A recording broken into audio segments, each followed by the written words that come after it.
Salam jumpa saudara-saudari terkasih dimanapun berada. Semoga kita semua dalam keadaan baik dan sehat.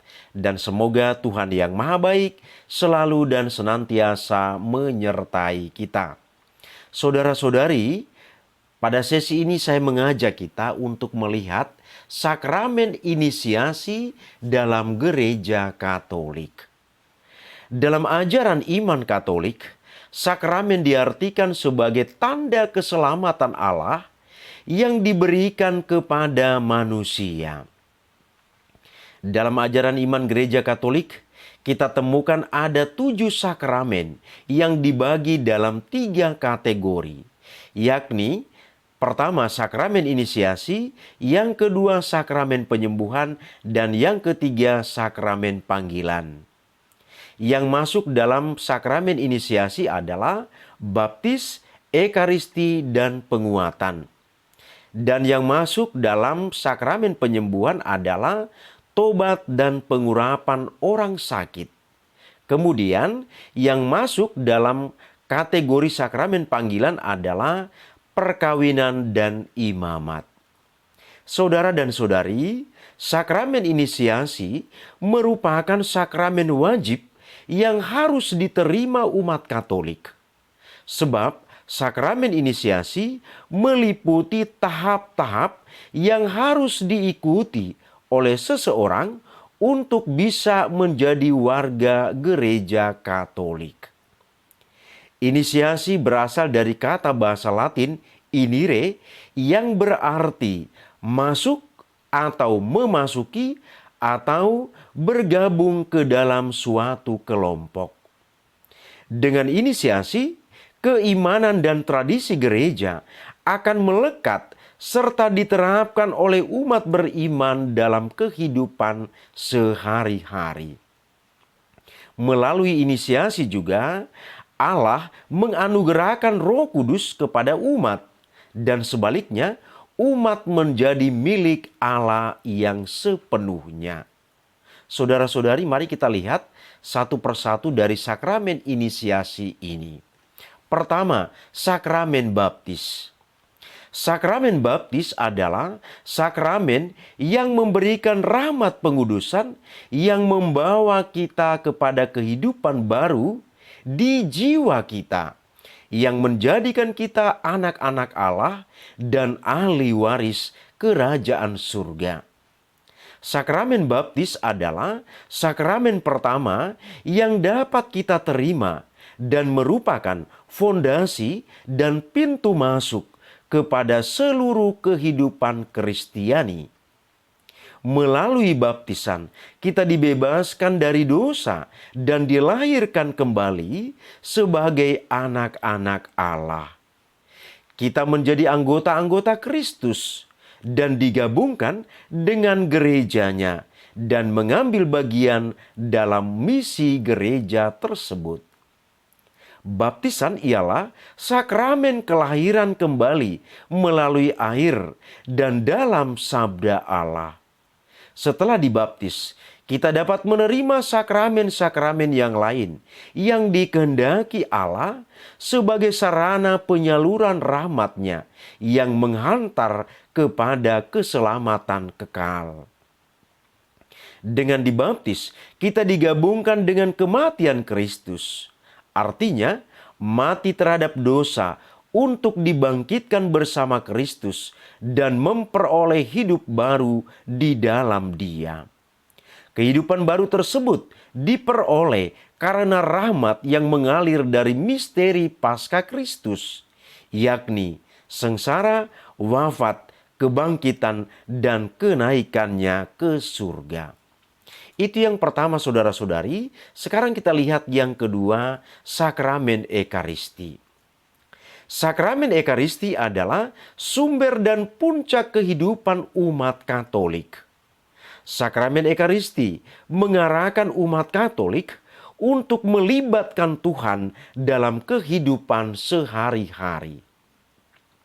Menerima sakramen ekaristi berarti mengambil bagian dari tubuh dan darah Tuhan kita, Yesus Kristus, serta turut serta dalam pengorbanannya. Ini adalah simbol bahwa para umat dipersatukan dengan Kristus. Ekaristi juga menjadi tindakan penyembahan yang paling istimewa oleh umat beriman kepada Allah. Ekaristi juga menjadi representasi umat beriman terhubung dengan liturgi di surga. Betapa pentingnya sakramen ini sehingga partisipasi dalam perayaan Ekaristi atau misa dipandang sebagai kewajiban pada setiap hari Minggu dan hari raya khusus, serta dianjurkan untuk hari-hari lainnya. Sakramen Ekaristi berasal dari Yesus sendiri. Dalam perjamuan malam terakhir bersama dengan para muridnya, Yesus mengucap syukur dan memberi pesannya. Inilah tubuhku yang diserahkan bagi kamu. Perbuatlah ini menjadi kenangan akan aku.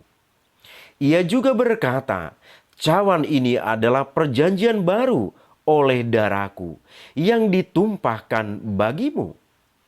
Ia juga memberikan perintah untuk melakukan hal itu sebagai kenangan akan dirinya. Perbuatlah ini menjadi peringatan akan daku. Saudara-saudari, perjamuan Tuhan diteruskan oleh gereja dalam perjamuan Ekaristi. Perjamuan Ekaristi adalah peringatan syukur untuk mengenangkan sekaligus menghadirkan kembali Yesus yang mempersembahkan dirinya dalam kematian di salib demi keselamatan umat manusia sesuai dengan perintah Yesus sendiri. Melalui Ekaristi, kita mengambil bagian dari tubuh dan darah Kristus, yakni komuni suci, serta turut dalam pengorbanan dirinya. Roti dan anggur ditransformasi menjadi tubuh dan darah Kristus. Perubahan ini disebut transubstansiasi. Hanya uskup dan imam yang dapat menjadi pelayan sakramen Ekaristi dengan bertindak sebagai pribadi Kristus sendiri atau in persona Christi. Kemudian yang ketiga, saudara-saudari, sakramen penguatan. Sakramen penguatan bertujuan menguatkan dan mewajibkan orang yang telah dibaptis untuk menjadi saksi Kristus.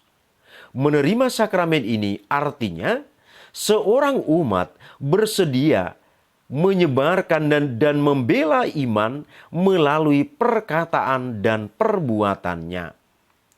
Penguatan adalah sakramen yang di dalamnya dengan penumpangan tangan, pengurapan dengan minyak dan doa, seseorang yang telah dibaptis dipenuhi dengan Roh Kudus untuk memperkuat kehidupan rohani dan keberanian untuk menjadi saksi Kristus. Saudara-saudari, Santo Thomas Aquinas mendefinisikan sakramen penguatan sebagai berikut. Sakramen penguatan adalah sakramen kepenuhan rahmat, di mana kekuatan disampaikan kepada orang-orang yang telah dilahirkan kembali oleh air dan roh dalam baptisan. Selain mendapat sakramen baptis, umat Katolik juga harus mendapat sakramen penguatan yang memberi makna bahwa kita sungguh menjadi satu sebagai anak Allah. Bukan hanya memperoleh status sebagai anak Allah saja, akan tetapi dari semua tanggung jawab kita selalu membuahkan banyak peran untuk menyebarluaskan cinta kasih kepada semua orang. Umat Katolik membutuhkan peneguhan untuk merasa yakin mengikuti semua ajaran Yesus Kristus. Karena itulah dari pemberian sakramen penguatan bertujuan meneguhkan iman umat Katolik akan semua ajaran Yesus Kristus. Saudara-saudari, setiap orang memiliki karunia Roh Kudus. Akan tetapi, proses penguatan dari sakramen penguatan ini selalu membuat karunia Roh Kudus menjadi lebih besar. Karena itulah, ada sejumlah porsi-porsi baru yang membuat penggunaan sakramen ini selalu membuahkan manfaat secara lebih luas. Setiap umat Katolik menyadari akan peran Roh Kudus dalam segala bidang kehidupan. Maka dari itu, tidak menutup kemungkinan karunia Tuhan selalu tersedia dan melindungi umat Katolik. Demikianlah saudara-saudari ulasan tentang sakramen inisiasi dalam iman gereja Katolik. Semoga bermanfaat bagi kita. Terima kasih, Tuhan memberkati.